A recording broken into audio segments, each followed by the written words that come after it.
it's hard sometimes not to take it personally, but upon reflection, you realize they weren't good for me anyway, right? Or if you have a hater or a troll, right? Or someone who's just being a constant critic of yours, right? Those oftentimes are just disenfranchised or disappointed dreamers. And so we need them out of our life.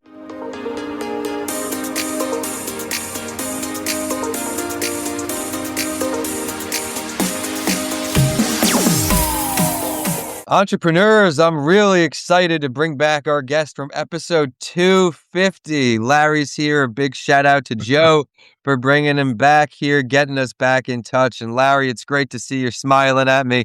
Thank you for joining us here on That Entrepreneur Show. It is so good to see you again. Things are going great for you, it looks like. Holy smokes. Thanks for having me back. Well, thanks for coming on. I look forward to learning from you and helping our audience learn from a seasoned entrepreneur. Green Beret, hotelier, everything in between, and everyone, I have to welcome you back again to That Entrepreneur Show. Remember to subscribe to stay current with all of our entrepreneurs. And for today, we have a very special treat as someone who has been through the whirlwind in business, right? The ups and downs, and now he's thriving. He's on the news all the time. He's an authority figure, and he'll help you be the same. So Larry, let's start off with the early days in entrepreneurship in case they missed your first show. Walk us through what led you to your first business. Oh, goodness. I was that kid in school. There are a couple other guys I can think of where we'd be the ones who would buy the pack of gum for whatever it cost back then and sell the individual sticks for more than the pack of gum itself. And I was the kid who helped out people with their paper routes. I didn't really have my own paper route, but I'd be the one who would jump in and help, or mowing lawns for people. So it's always trying to make an extra buck.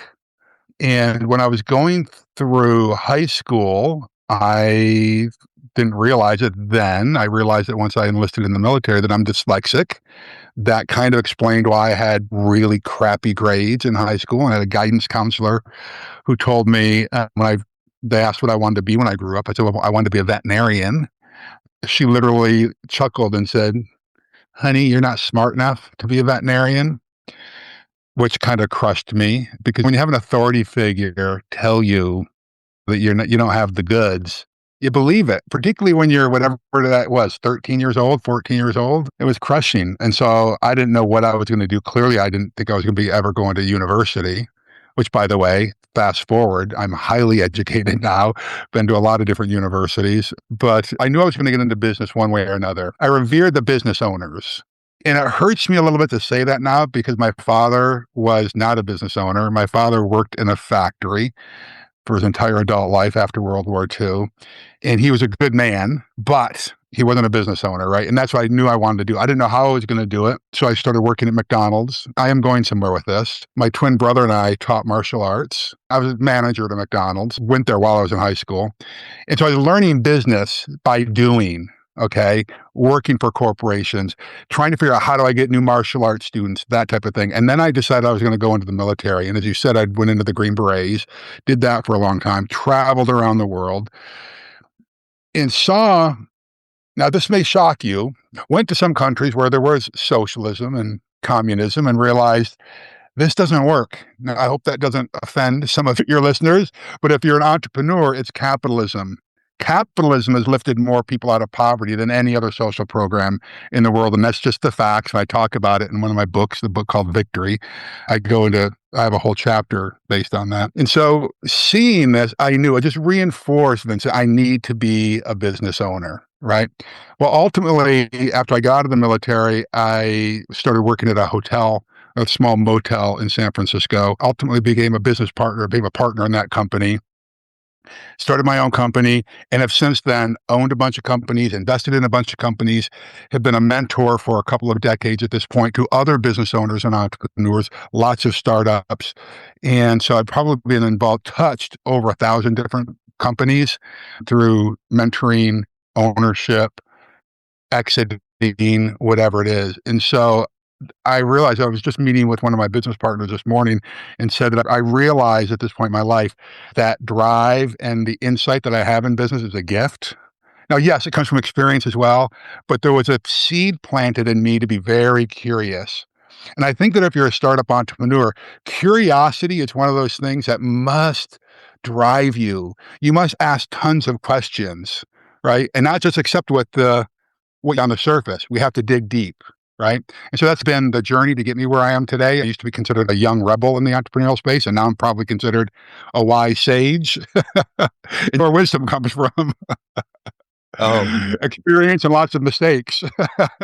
well, and I'm glad you're sharing that because everyone, especially if you're in the beginning, you don't really see the challenges in front of you, but every step you take, there's some new adversity. And he shared how his journey progressed. I love the mowing lawns and things like that. I was always shoveling the snow. I always looked at it as an opportunity because back then, Yeah, $100 is $100. You're in middle school, high school, like that's a lot of money. So I love how you shared absolutely. the Well, inner. it teaches you the hustle, right? And it teaches you that, like, I grew up in rural New York, Western New York, south of Buffalo, snow belt. Same thing. If you wanted to make a few bucks shoveling snow, it doesn't mean that you're going to get out there at noon. People need their driveways and their sidewalks shoveled at 6 in the morning or earlier. If you want to do that, you're going to have to hustle. If you're going to mow lawns, you're probably going to mow lawns on weekends when other kids are out playing on weekends. You're going to be doing that. Well, that's the entrepreneurial lifestyle. You're going to do the things that other people don't want to do. And you have to do it joyfully. Because if you do it begrudgingly, it is not attractive at all. You're not going to attract team members, employees, clients, nothing. You're going to have to be driven by this. Yes, I absolutely love and grateful you shared that because the things we do younger can help mold us if we lean into ourselves. I love the advice you gave about being curious, right? Asking a lot of questions, especially in the beginning, networking with a lot of great people. As soon as I earned my MBA, Yeah. I was on LinkedIn asking people who I should know and still have those relationships 10 years down the road because of the impact it made. So since we touched there in the beginning and you talked about how you've been an amazing mentor to so many for so long, let's now talk about maybe a common mistake or challenge as you see people starting to grow and scale their companies. Well, you just touched on it right there. And it's a mistake I made early on in my career. And that was confusing networking with building relationships or the lack of doing either of those types of things, right? I've seen it too often. Hey, I'm going to go to a networking event, right? And the struggle that most people that are entrepreneurs are not the charismatic extrovert types. They're gonna go out, they're just gonna have people come to them. Many, I don't know if it's all, most, I don't know what the percentage is, but there's a good number that are introverts and who are painfully shy, right? They're doing the entrepreneurial thing because oftentimes they don't want to do anything else. And so it's hard to get out there and network. And the mistake I see a lot of people make, Vincent, is that they go out and they just collect business cards and then they do nothing with them. Or they go on LinkedIn and they just do a bunch of invites and they swamp people's inbox without serving first. Well, how do you build a relationship with anyone? You serve them, right? You give them something with expecting nothing in return. And those people that you connect with, you go from there. It's a building block, right? If anyone walks up to a networking event and you immediately start taking, right? Hey, what can I extract from you? You've already lost the relationship, right? Or you go into a networking event and your eyes are scanning the room like, who's my next victim? Well, I'm trying to get your business card. Oh, I got to go over there next. It's not the way to do it. Take it slow, build a relationship, offer a little bit of, well, offer something, give something. Here's the easy thing to do. Vincent, you and I meet at a networking event. You tell me what you do. And then I go back and my radar is up. Oh, I saw this article. And so I send it to you. Hey, Vincent, saw this article today, and it reminds me of what you and I were talking about. Just thought you might want it. There's a book you read. Buy a copy of the book and you send it. Put something in the inscription. That's how you start building relationships with people that you can cash in on later on. And I say cash in, I just mean where it becomes mutually beneficial to each of you, right? So I think that's a classic mistake that folks make is trying to network versus build relationships. And another thing is this, they use these stupid elevator pitches. I'm just going to tell you, I had this mission a bunch of years ago when I was asked to come in and be a judge at an elevator pitch competition. And by the way, I used to do a lot of episodes on MSNBC on a show called Your Business with JJ Ramberg. And she would have me come in. Part of the show was doing an elevator pitch. I was scratching my head like, ugh, I hate these things. So I finally on her show said this. What I would rather people do, instead of memorizing the stupid elevator pitch, because I'd went out and I've talked to a bunch of investment bankers, I spoke to a bunch of venture capitalists, I've talked to a bunch of entrepreneurs and investors, and said, have you ever invested in something where someone has caught you in the elevator or in a lobby and they've given you an elevator pitch and you said, "Oh, sign me up, give me more of that." In a big fat goose egg. No one did. Now, are there some examples? Are there outliers? Yes, there are outliers. But here's what I encourage people to do instead. I call it the anti-elevator pitch. And it's just three things. All right. And you want to have some power words in here. And that's it. If you think of these three things, then you can come up with an anti-elevator pitch. You and I meet, right? As we're talking, and it's not programmed. It says, I hate it when fill in the blank. I love it when fill in the blank. So I fill in the blank. And I don't memorize it. That's it. I hate it when, I love it when, and you're already going to get people's attention. They're going to lean in. Who uses the words hate and love the first time they meet someone? It's not very often.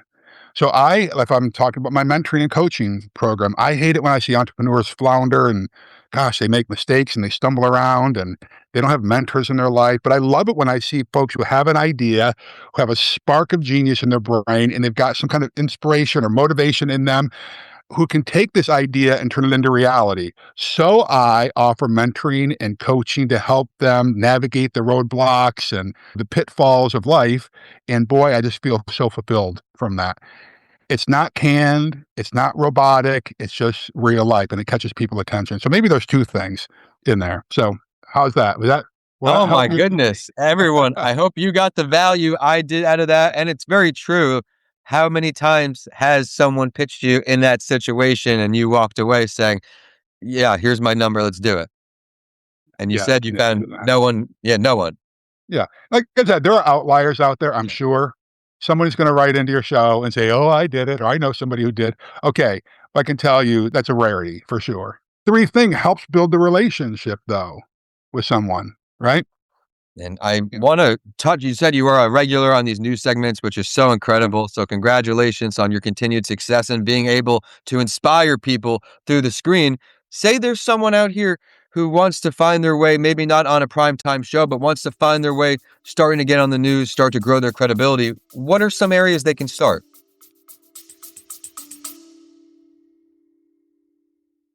I hope you're enjoying today's show as much as I am leading the discussion. Remember to subscribe to stay current on our shows.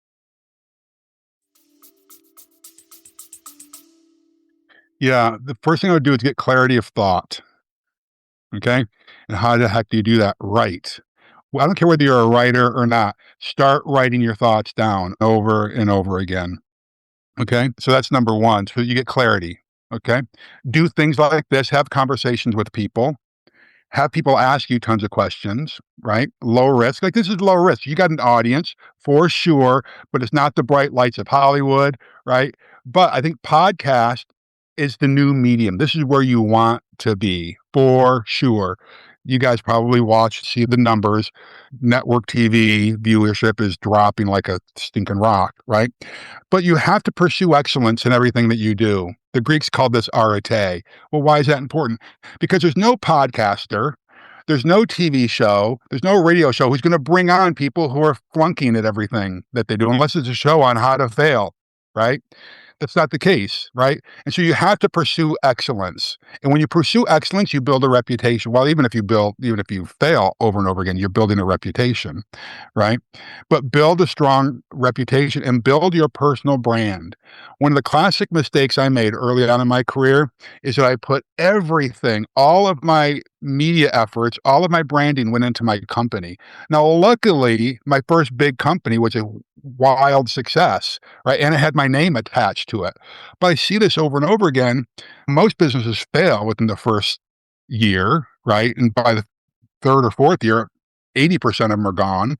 So if you don't build your own personal brand while you're building your professional and business brand, if your business goes under like most of them do, nobody knows you. So I say build your personal brand parallel with your professional brand so that the media does know who you are. Once you do that, you have some small victories. Build an electronic press kit. Anyone wants to know how to do that, you can reach out to me. I do webinars on this kind of thing because media is what's going to separate you from everyone else that's out there. When you are quoted in the Wall Street Journal or in your local newspaper, or you're on podcasts like this, or you pick the news program or podcast, all of a sudden there's credibility that is heaped on you and on your business, right? And it turns into a snowball effect, right? It just gets bigger and bigger. And once people start seeing you, I can tell you in the height when I was doing a lot of television and podcasts, I had investors approaching me. I didn't have to go out and look for investors. They would see me on the program, they would hear me on a podcast, and they would say, that's the type of person I want to be involved with. You're being a force multiplier, but what I call it is setting out the honey pot, right? Where you are the jar of honey and you are so desirable that all the raccoons and ants and flies and bugs, they come to you, right? So you want to be that honey pot. So that's how I would suggest that it happen. Absolutely love that advice. Build your Thank you. personal brand. Yeah. Yeah, well, building your personal brand, one of the things that I did for mine in the beginning was write a book, like we talked about yours, and that's where I'm leading into to show love. He's got a bunch. That's a way that I found to give me opportunities I didn't see, right? I didn't like the opportunities I saw. I wrote a book and then later started the podcast and then it started a career. Yeah. What has writing a book or having a successful book like yourself done for your career, done for your business and everything in between? Yeah, before I go down that track, let me say this. Don't be intimidated about writing a book.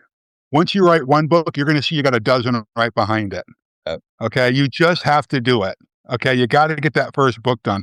And I'm not going to show you the cover of this, but I'm going to show you one of my clients wrote a book and it's this big. Look how big this is. yeah. It's not very big. All right. But it's his ideas. Okay. And they're in print. Right. I forget who said it. And you're going to say, Larry, but that's just a tiny little book. I forget who said it, but he said, my crappy little book is better than the book you never wrote. Just get a book written. Okay. So what has it done?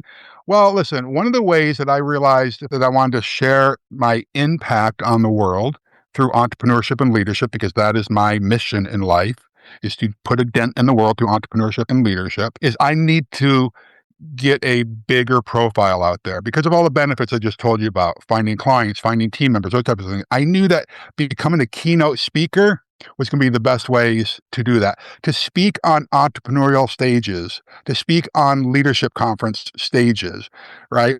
And so there are a lot of people who want to speak on these stages, but when you have a book, when you are a published author, it sets you apart from everyone else.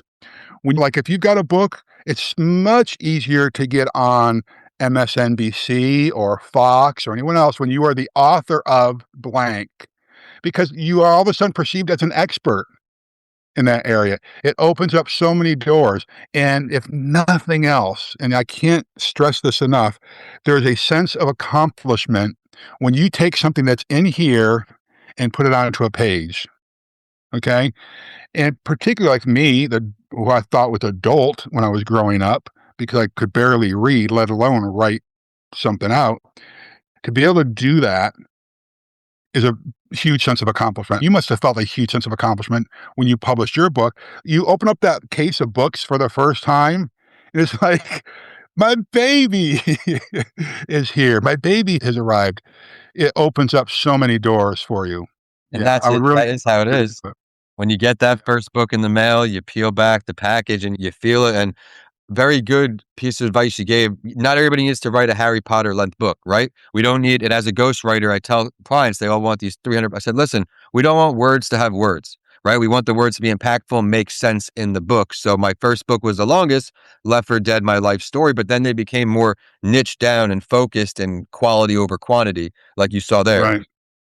Well, listen, Seth Godin, who's probably the most prolific writer on all things marketing, Sure. Purple Cow, All Marketers Are Liars, right? Those types of books. He called them airplane books. What did he mean by that? Okay, I get on a flight in New York, I start reading. By the time I get to Los Angeles, the book is done. So why is that important? Because the sense of accomplishment that the reader has when they finish that book is associated with the author. And don't you want that? Right? You want your tribe to feel an affinity for you. Oh yeah, Vincent wrote this great book that I read on the plane. There's a sense of accomplishment. I can't tell you, like, I'm a prolific reader, but I can't tell you, I've got bookshelves out here of books I've started and not finished. And it hurts me to walk by there. Right? But I've got others that I've read and reread over and over again. So yeah, write a book. Please write a book. I'm the same way where I love to read, so I'll be buying more and more books. So I set a goal for myself to start doing 5 pages every morning. And then when things are slow, 10, because I found myself actually finishing some of those. But Larry, lights out episode so far. But before I let you go, it's been a while. So the last question I try to keep consistent here. If you could sit down with any entrepreneur, dead or alive, who you have not met, and then Mm. we'll go back and listen to the last show to see where you are in life. These figures change of who could add value to you now. Who's your choice? This may be way off the rails. I love American history. I remember that. Um, Yeah. and George Washington is a fascinating character to me. And I'm going to be doing a social media post about this just in the next couple of days with quotes from him. And one of the things that he says, and by the way, he was an entrepreneur as well, right? He ran his plantation and was a warrior, right? Could have been king, decided for the best interest of the country. But one of the things he said, it's better to be alone than to be in bad company. And I love that, right? It's a great reminder for me that when people leave your organization and there wasn't a shared core values, it's hard sometimes not to take it personally. But upon reflection, you realize they weren't good for me anyway, right? Or if you have a hater or a troll, right? Or someone who's just being a constant critic of yours, right? Those oftentimes are just disenfranchised or disappointed dreamers. And so we need them out of our life. That's bad company anyway. So let's just separate from them. But I don't, that's who comes down from history. Now, listen, there are some of the titans, the Rockefellers, and that whole mastermind session that used to go on, Thomas Edison and all those kind of guys. But if you would have asked me that's probably 5 years ago, that's probably the vein I would have gone down. Religiously, politically, professionally, and in business, I'm like going back like centuries now. Like, where does this all started? Where did this all come from? Right? And maybe it's because I've gotten older. Well, hey, it's how we started, staying curious, right? So that curiosity never Exactly. needs to end. And I always am a big believer of the learning never ends unless you want to quit. And quitting is just never going to be on the table. We heard Larry from the evolution from McDonald's days to all the way he is now. Be sure to scroll down in the episode description to check out his first episode so you can follow his journey and success. And of course, remember to subscribe to stay current. Larry, if someone wants to get in touch with you or they want to see your work online, social media, where can they find you? Yeah, the easiest way is LarryBroughton.com. All right. And on most of the social platforms, it's just at Larry Broughton. I love the simplicity, making it easy for everyone. That's Broughton. Be sure to connect. He's an incredible resource, and be sure to check out some of the interviews he's done online because he provides a lot of value in different areas on each set. My name is Vincent A. Lancy, and you can reach out to me at Vincent A. Lancy or on vincentalancy.com. I want to thank you for keeping this show a top 2.5% global show from Listen Notes. And again, we are brought to you today by Coming Alive podcastproduction.com. Going from East Coast to West Coast. Larry, thank you so much. God bless you.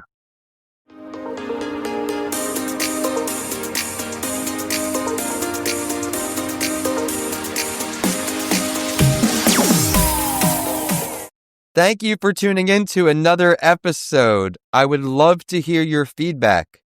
What did you love? What do you want to see more of? Are there any questions you would like me to ask the guests who come on the show? This show is not possible without you, the amazing listeners, so please email us at podcastsbylancy@gmail.com and let us know what you think. We'll also feature you on a later show. Please remember to subscribe to stay current with our amazing community of guests who will continue to come on the show, sprinkled in with solo episodes from me, Vincent A. Lancy. With that, I look forward to introducing more shows to you each and every week. And with that, we're signing off today. Enjoy the episodes and make it a great day ahead.